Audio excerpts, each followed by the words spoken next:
Bonjour et bienvenue à notre culte de transformation de ce dimanche 25 mai de l'an de grâce 2025. Pour une bonne partie de la planète, c'est le jour de la fête des mères.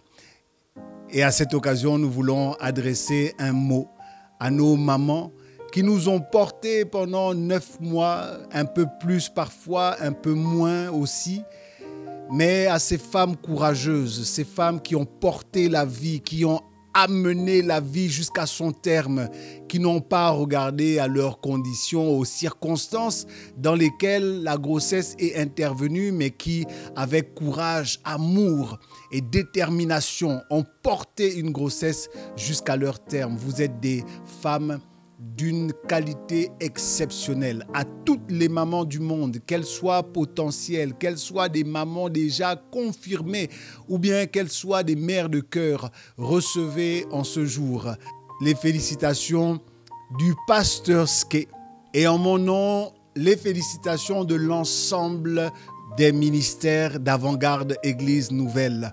Que la grâce du Seigneur soit avec vous, que sa bénédiction ne manque pas dans vos vies, que le Seigneur comble ce qui pourrait manquer à vos vies pour faire de vous des femmes totalement valeureuses. La Bible déclare qu'en devenant mère, la femme sera sauvée. Ne me demandez pas de commenter ce texte aujourd'hui, c'est juste pour dire que la maman dans le cœur de Dieu, dans le projet de Dieu, a une place bien particulière. Et véritablement, en pensant à ma mère, en pensant à nos mamans, en pensant à ces mères de toutes les races, de tous les peuples, je ressens beaucoup d'humilité dans le cœur et beaucoup d'affection.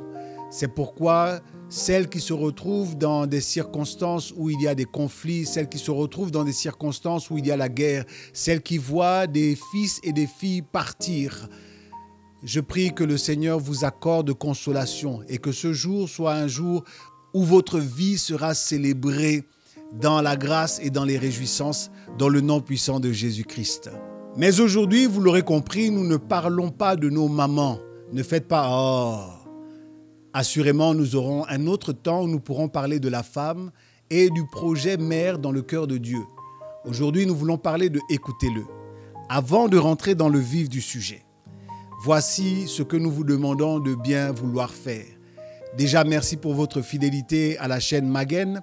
Vous pouvez aimer, commenter, partager et surtout activer la clochette de notification pour recevoir nos dernières publications. Faisons cela et nous ferons assurément quelque chose d'agréable qui aide l'œuvre à être diffusée auprès d'un plus large public. Vous voulez savoir si quelqu'un est sérieux dans sa vie? Il suffit de regarder comment il écoute. Par exemple, prenons un enfant qui n'écoute pas ses parents. Qu'est-ce que ça donne? Je sais que derrière vos écrans, vous dites que ça donne un enfant têtu. Mais laissez-moi pousser un peu le bouchon. Je peux vous garantir que ça donne un drame familial, un drame social. Un enfant qui n'écoute pas va vous ramener des problèmes d'une qualité que vous n'avez jamais encore vue dans votre maison. Vous dites à l'enfant, ne touche pas le feu. Jusqu'alors, chez vous, personne n'avait jamais été brûlé.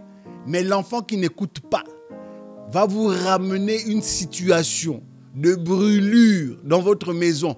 Et parfois, ce n'est pas une petite brûlure que l'on peut plonger dans l'eau et puis, bon, Dieu merci, il n'y a rien de mal. Des fois, c'est une brûlure de 2e et de 3e degré. Une situation que l'enfant a ramenée dans la maison parce que quoi? Parce qu'il n'écoute pas. Poursuivons.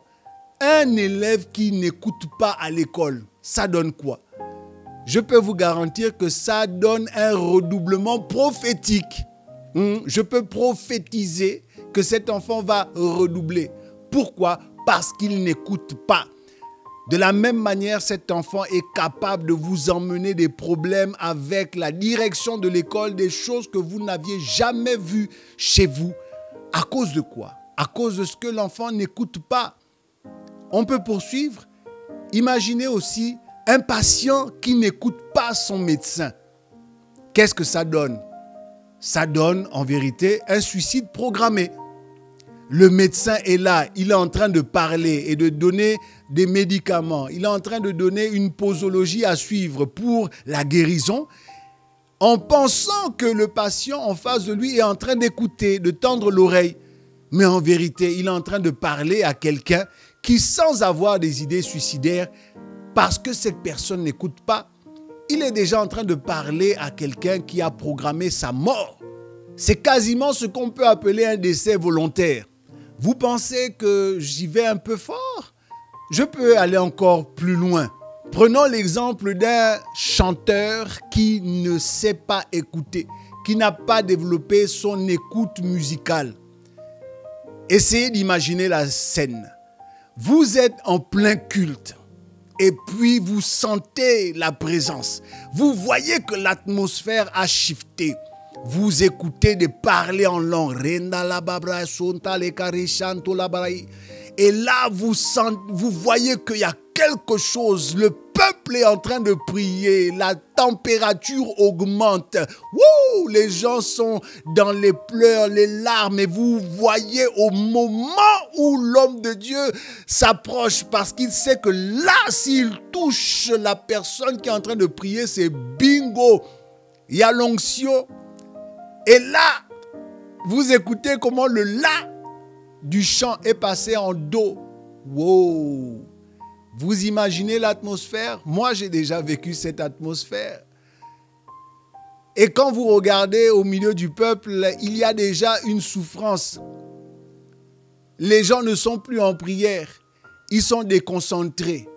Parce que quoi? Parce qu'il y a eu un décalage mélodique. Parce qu'il y a eu un dégamage. Le mot dégamage est un néologisme qu'on emploie au Gabon pour dire que tu es sorti de la gamme. Lorsque tu chantais, tu as fait du out of tune. Et cette situation est capable de briser une atmosphère qui était déjà en train de se mettre en place. Pourquoi? Parce que la personne n'a pas écouté. La personne n'a pas pris le temps de développer son oreille musicale avant de développer sa voix. Mais là aussi, vous allez me dire, non, pasteur, tu es parti trop loin. Non, non, non, je ne suis pas encore parti trop loin. Je vais prendre l'exemple d'un militaire qui n'écoute pas les ordres de sa hiérarchie. Qu'est-ce que ça donne? Ça donne en vérité un mutin. Ça donne une mission qui est avortée avant même d'avoir été démarrer. Ça donne en vérité un cercueil qui est revenu drapé du drapeau de la nation avant même que le combattant n'ait engagé le combat. Et pour finir, je vais prendre l'exemple d'un couple qui ne s'écoute plus. Qu'est-ce que ça donne? Ça donne un divorce dans les tympans avant même qu'il ne soit sur le papier. Parce que quand l'autre parle, qu'est-ce que tu entends? Tu écoutes bla bla bla bla bla, divorce. En vérité, tu écoutes toutes les raisons pour lesquelles tu as envie de divorcer. Est-ce que c'est bien comme ça les hommes? Ou bien est-ce que c'est bien comme ça les femmes? Je sais que derrière les écrans, les petits sourires, ou bien les gens qui se mordillent les lèvres, vous savez que c'est la vérité. Le divorce que l'on signe sur les papiers est en réalité la conséquence d'un divorce antérieur. Un divorce qui est né quelque part lorsque l'on a cessé d'écouter. C'est bien le cas lorsque dans nos vies de prière, nous ne voyons pas de fruits parce que dans nos vies de prière, nous ne venons plus pour écouter, nous venons pour beaucoup parler. Celui qui vient dans la prière pour écouter, vient en vérité dans la prière pour obéir. Et parce que tu n'es pas prêt à obéir, quelque part, tu n'es pas prêt à écouter. Et Dieu nous rend un grand service lorsqu'il ne nous parle pas, lorsque nous avons le cœur dur, donc le cœur qui refuse d'écouter. Il sait que s'il dit et que nous n'obéissons pas, nous commettons une faute grave, nous commettons un péché, nous désobéissons. Alors il nous laisse parler. Et c'est là que je dis que tu n'as pas écouté tant que tu n'as pas obéi. Mais nous allons développer juste après ce court instant de prière. Nous allons essayer de diagnostiquer nos problèmes d'écoute et de voir au travers de ces deux exemples ce que le Père nous demande. À nous qui sommes des croyants et même à l'ensemble de l'humanité. Prions. Abba Père, nous te rendons toute la gloire. Nous voici avec nos cœurs prêts à t'écouter. Nous voici avec des cœurs prêts à obéir. Jusqu'à présent, nous avons beaucoup parlé et nous avons beaucoup demandé. Et lorsque nous jetons les regards, lorsque nous promenons les regards autour de nous, nous voyons bien qu'il y a un désert de la parole, un désert de toute la surcharge verbale que nous venons mettre devant toi. Nous prions, Père, pour que nos cœurs soient rendus cœurs de chair. Des cœurs de chair qui écoutent ta parole, qui reçoivent ta parole dans un cœur honnête et bon et qui produisent du fruit avec persévérance. Des cœurs qui viennent écouter pour obéir. C'est là l'onction et la grâce que je te demande pour moi et pour tous ceux qui reçoivent ton message en ce jour. Bénis ta parole, Père. Dans le nom puissant de Yeshua Mashiach, j'ai prié. Et nous disons Amen. Le premier texte que nous allons lire se trouve dans l'Évangile selon Luc au chapitre 3 et je lis à partir du verset 21. Tout le peuple se faisant baptiser, Jésus fut aussi baptisé et pendant qu'il priait, le ciel s'ouvrit. Et le Saint-Esprit descendit sur lui sous une forme corporelle comme une colombe. Et une voix fit entendre du ciel ces paroles. « Tu es mon fils bien-aimé. En toi j'ai mis toute mon affection. » Nous tournons quelques pages et nous allons pour lire le deuxième texte dans Luc au chapitre 9 et je lis à partir du verset 28. Environ 8 jours après qu'il eut dit ces paroles, Jésus prit avec lui Pierre, Jean et Jacques et il monta sur la montagne pour prier. Pendant qu'il priait, l'aspect de son visage changea et son vêtement devint d'une éclatante blancheur. Et voici 2 hommes s'entretenaient avec lui. C'étaient Moïse et Élie, qui, apparaissant dans la gloire, parlaient de son départ qu'il allait accomplir à Jérusalem. Pierre et ses compagnons étaient appesantis par le sommeil. Mais, s'étant tenus éveillés, ils virent la gloire de Jésus et les 2 hommes qui étaient avec lui. Au moment où ces hommes se séparaient de Jésus, Pierre lui dit, « Maître, il est bon que nous soyons ici, dressant 3 tentes, une pour toi, une pour Moïse et une pour Élie. » Il ne savait ce qu'il disait. Comme il parlait ainsi, une nuée vint les couvrir et les disciples furent saisis de frayeur en les voyant entrer dans la nuée. Et de la nuée sortit une voix qui dit, « Celui-ci est mon fils élu, écoutez-le. » Quand la voix se fit entendre, Jésus se trouva seul. Les disciples gardèrent le silence et ils ne racontèrent à personne en ce temps-là rien de ce qu'ils avaient vu.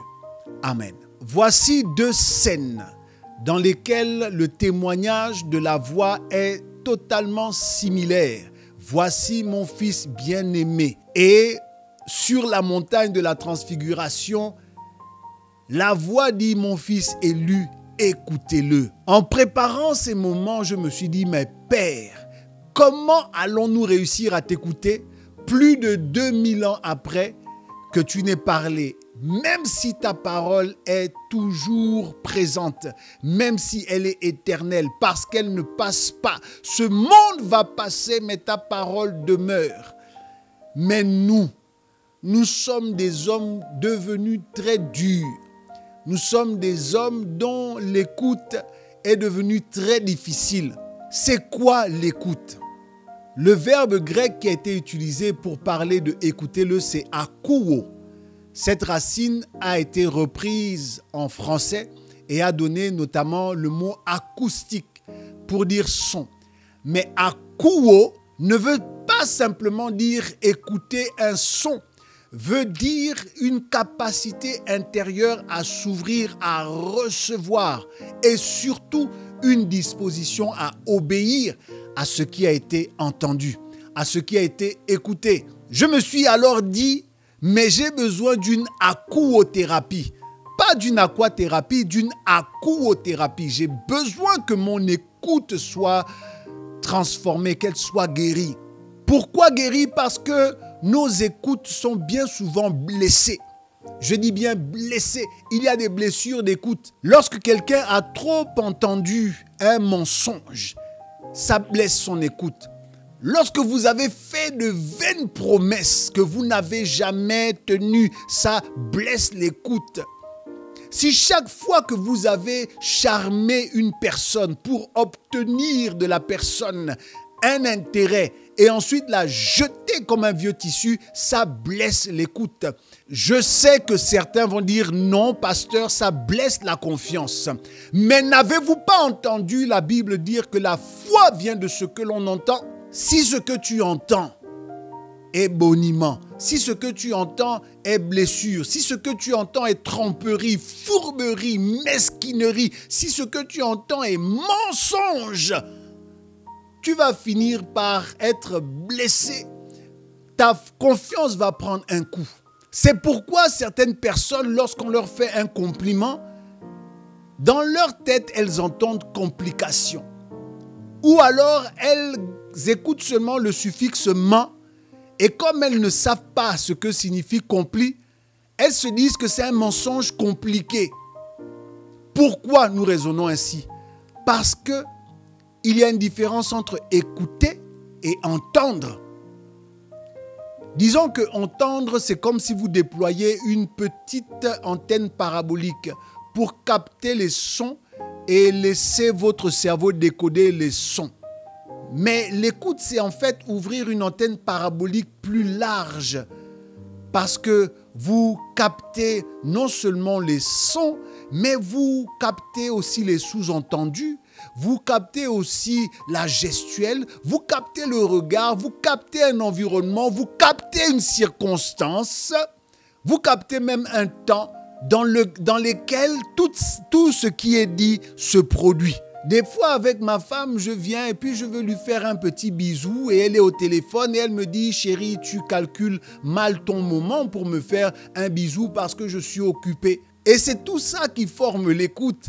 L'écoute, c'est l'analyse de toutes ces choses qui se produisent au moment où quelqu'un vous parle.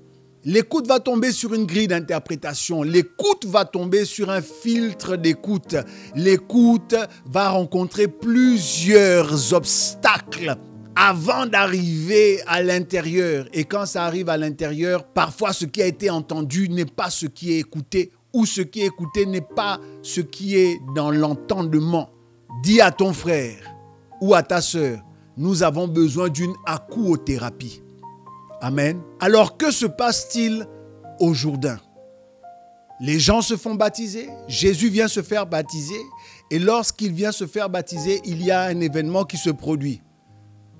Jean-Baptiste va dire que l'événement qui s'est produit pour que lui puisse reconnaître le Messie. Et au moment où Jésus sort de l'eau, la Bible dit que 3 choses se produisent.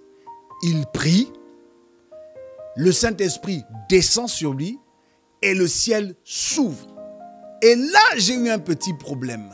Je me suis dit, le ciel qui va s'ouvrir, la pluie va donc tomber.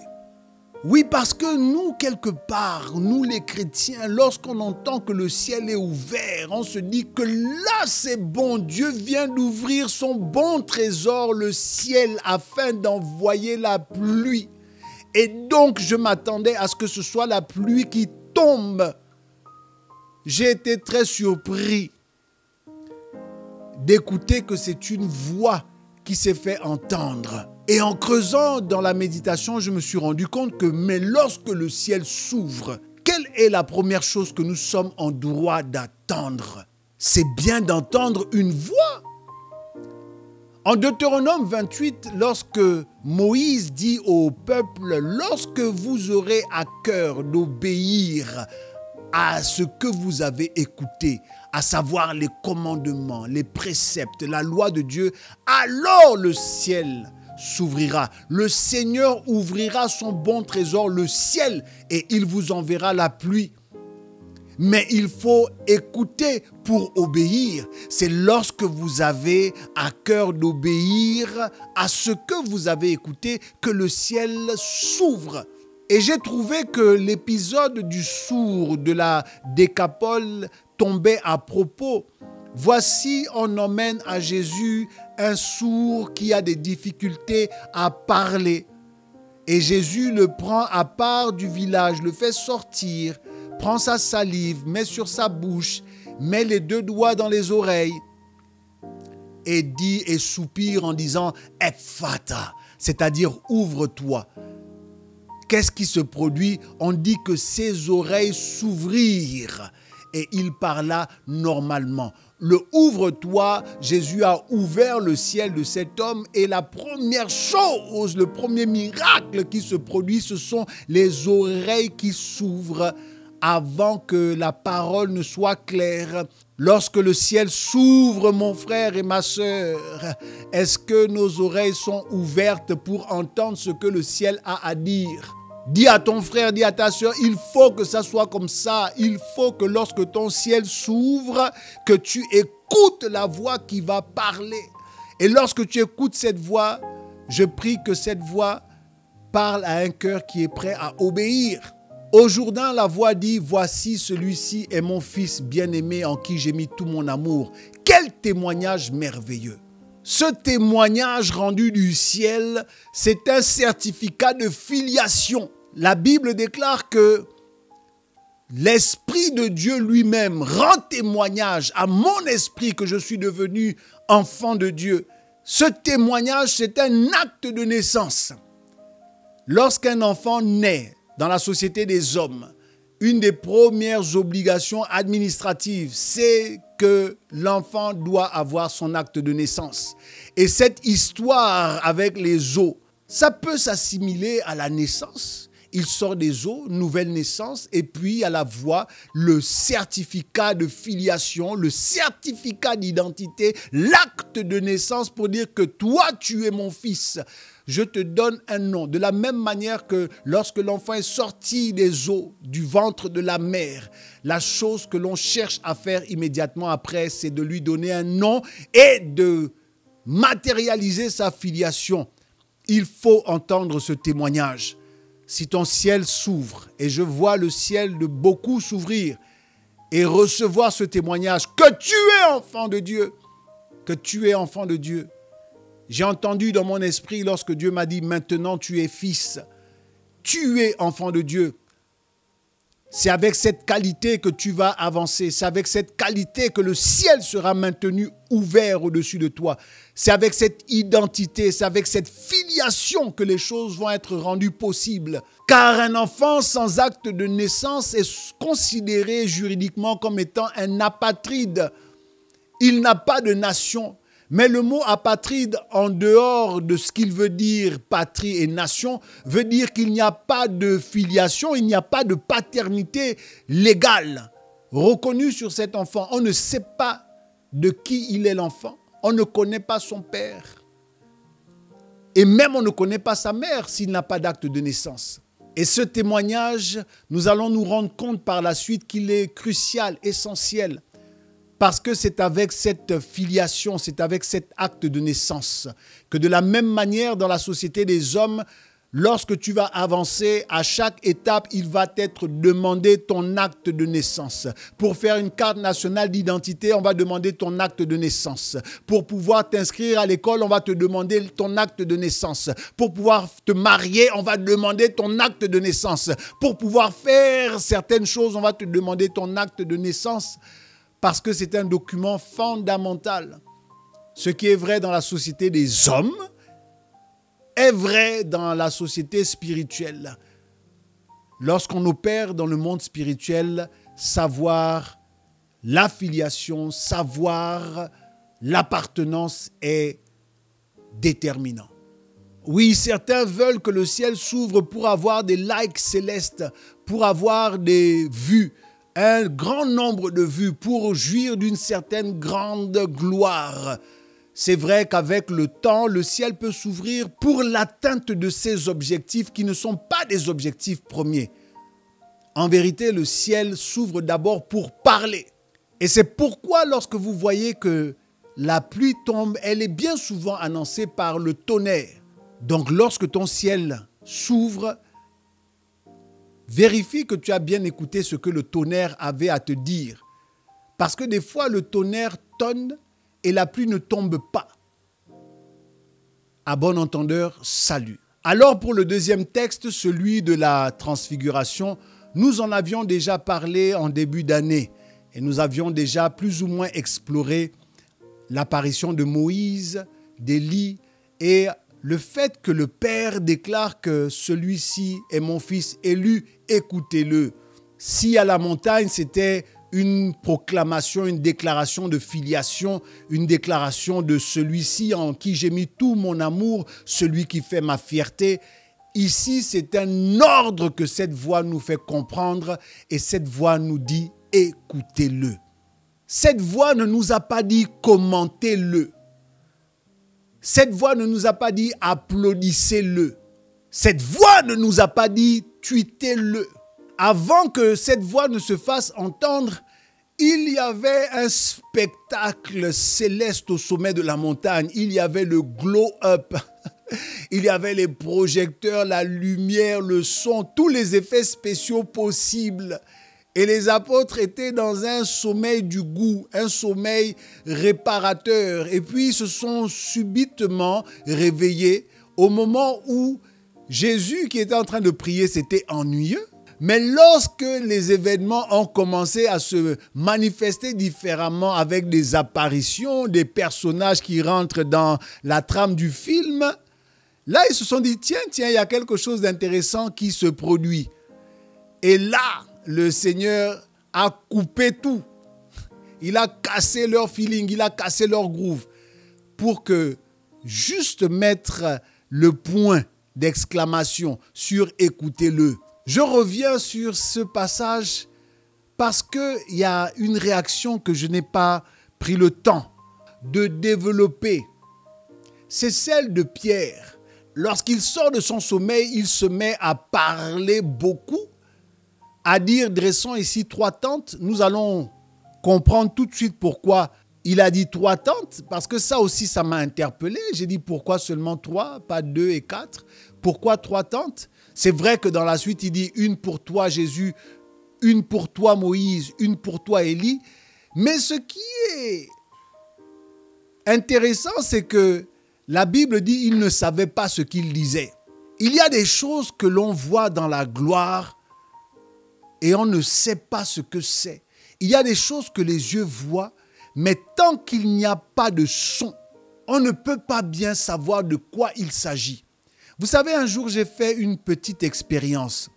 J'étais devant mon écran et puis il y avait une scène de guerre. J'ai décidé de couper le son et de suivre cette scène rien que par les images. Alors j'avoue que je me suis senti mal. Les images étaient saisissantes. Il y avait du sang, il y avait des pleurs, il y avait de la douleur. Il y avait des choses que l'on imagine être très difficiles. Rien qu'avec l'image, c'était déjà compliqué. Mais quand j'ai ramené le son, j'ai eu l'impression de basculer dans autre chose, de descendre dans une profondeur de la souffrance. Lorsque je me suis mis à entendre les cris, les hurlements, la douleur, le bruit des tirs des balles, le bruit des impacts commence à ricocher contre les murs ou contre les véhicules ou bien contre le fer, le métal. J'ai compris pourquoi en fait notre monde est audiovisuel. J'ai compris pourquoi regarder une image, fût-elle glorieuse, ce n'est pas suffisant à savoir de quoi ça parle. Et vous savez quoi? Même le discernement des esprits ne passe pas par ce que l'on voit. La Bible déclare que Satan, il est le roi du camouflage. Il se déguise, parfois en ange de lumière. Il prend l'apparence d'un ange de lumière. Donc, il est dans le shine, il est dans le glow-up, il est dans le bling-bling pour frapper le regard. Mais la Bible nous donne une clé pour pouvoir discerner les esprits. Elle dit qu'il faut écouter ce qu'ils ont à confesser au sujet de Jésus-Christ venu en chair. Donc, il ne faut pas s'arrêter à ce qui frappe les regards. Il faut aller jusqu'à écouter. Lorsque le ciel s'ouvre, c'est bien. Il peut y avoir des manifestations grandioses, des choses du jamais vues. Mais est-ce que tu as écouté? Ce ciel qui s'est ouvert, qu'est-ce qu'il t'a dit? Ça, c'est important. Pour finir, pourquoi Pierre a-t-il dit 3 tentes? En lisant quelques commentaires d'exégètes, de ceux qui savent lire la Bible et l'interpréter, remettre la Bible dans un contexte culturel, j'ai lu qu'il pouvait s'agir en fait d'une allusion à la fête des tentes, la Soukhot juive, où Israël se souvient de la traversée du désert, de la présence divine. Et j'ai trouvé que ça faisait du sens. Mais en creusant, en essayant d'aller plus loin, je me suis mis dans le scénario où, imaginons que finalement, il ait dressé les 3 tentes. Qu'est-ce que ça aurait donné à terme? Ça aurait donné une montagne au sommet de laquelle il y a en fait 3 hauts lieux. Il y a 3 tabernacles, 3 lieux de pèlerinage, 3 lieux d'adoration. Essayez d'imaginer, je ne sais pas, faites l'effort d'imaginer. Aujourd'hui, qu'est-ce que ça aurait donné? On serait tous partis à cette montagne pour dire que, écoutez, voici la montagne de la transfiguration, voici les 3 temples, voici les 3 tabernacles, voici les 3 tentes, voici les 3 hauts lieux, voici les 3 lieux de l'adoration, voici la tente de Moïse, voici la tente d'Élie et voici la tente de Jésus. Avec notre esprit religieux, mon Dieu, déjà que écouter Jésus-Christ, ça a donné lieu à des sous-entendus et à beaucoup de courants idéologique, courant d'interprétation de la parole, alors imaginez que cette même parole ait été mise sur un même piédestal, un même pied d'égalité avec la loi et les prophètes. J'essaie d'imaginer juste la cacophonie d'écoute qu'il y aurait de nos jours. Et Dieu merci, cette voix qui s'est fait entendre a dit écoutez-le. Et pourquoi j'insiste dessus, c'est pour dire mon frère et ma sœur, que le ciel qui s'ouvre pour ton acte de naissance, ce même ciel s'ouvre pour que tu saches qui tu dois écouter dans tes moments de solitude, dans tes moments de fatigue, dans tes moments de questionnement, dans tes moments où tu cherches la bénédiction. Voici celui que tu dois écouter, Yeshua HaMashiach. Quand ton ciel s'ouvre, cherche d'abord à écouter la voix du bon berger, la voix du souverain berger, la voix de ton berger. Ce que des hommes de Dieu, ce que des prophètes pourront t'annoncer après, viendra simplement confirmer ce que tu as d'abord écouté dans le secret lorsque ton ciel s'est ouvert. Abba Père, nous voulons te bénir et te remercier. Merci pour cette ouverture. Merci pour ce ciel ouvert dans nos vies. Merci parce que dès que tu as parlé, tu ouvres déjà le ciel. Ephata, Ephata, dans la vie, Seigneur, de certaines personnes qui jusqu'à présent étaient sourdes, des personnes qui ne pouvaient pas parler. Tu ouvres le ciel pour rendre témoignage à quelqu'un qu'il est fils, qu'il est enfant de Dieu.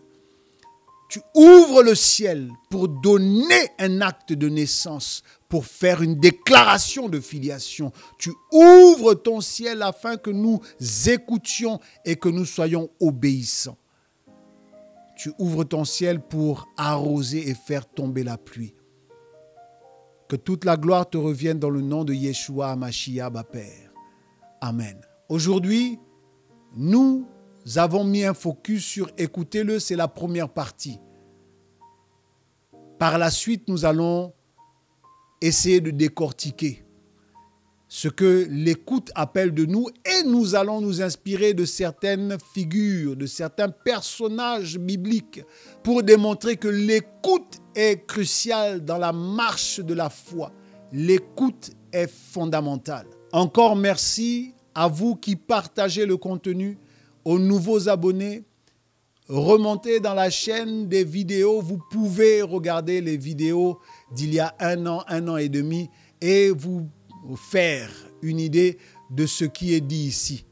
Ce que nous visons, c'est la transformation, car c'est le message que nous-mêmes avons entendu de Dieu. Le Seigneur vise la transformation et ce culte est une plateforme pour la transformation.